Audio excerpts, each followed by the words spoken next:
The Force Unleashed, released in 2008 and developed by Asper, is arguably one of the best Star Wars games of all time. Now, if you haven't played this game before, I am going to spoil a little bit of this game, so if you don't want spoilers, skip to this time code. I think what really helps this game stand out is how it was developed before Disney took over the rights to the Star Wars franchise, and it really shows here. The main story, if you haven't played before, is about Starkiller, who is Darth Vader's secret apprentice and was trained to hunt down Jedi who survived Order 66. Now, just off the story alone, I think that this was such an interesting idea for a story, especially when there wasn't a need to try and stay close to the ongoing story of the franchise. The developers just wanted to make their own story in this universe, and they did a damn good job doing so. Throughout the story, you can also tell just how much passion the developers had, especially when they were expanding on the ideas of Star Wars that not a whole lot of people were doing at the time. Especially with having two different endings, where in the first ending you fight the Emperor and die to save the Rebel Alliance, and then in the other ending you basically kill every single major character in the Star Wars universe. It's a little on the dark side, but you know, that's cool. Now, it did bother me that this game isn't considered canon anymore, but I do understand why, especially with how strong Starkiller is. Now, Starkiller is an absolute menace throughout the entire game, and it really helps elevate your playtime because you really feel unstoppable at times and have every enemy feeling like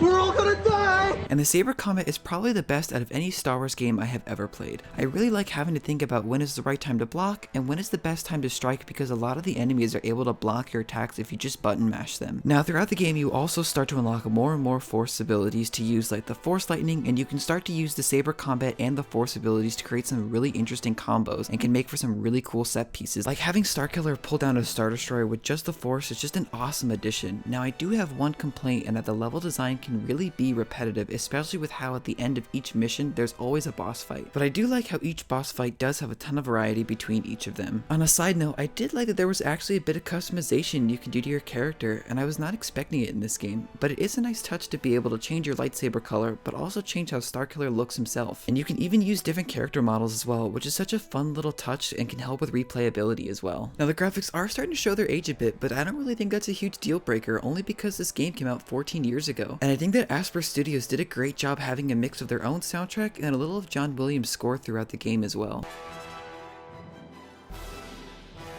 Star Wars: The Force Unleashed is one of the best Star Wars games of all time. I'm really happy that Asper really wanted to explore story points of the Star Wars universe and try to do something different, unlike some companies. I hate your guts.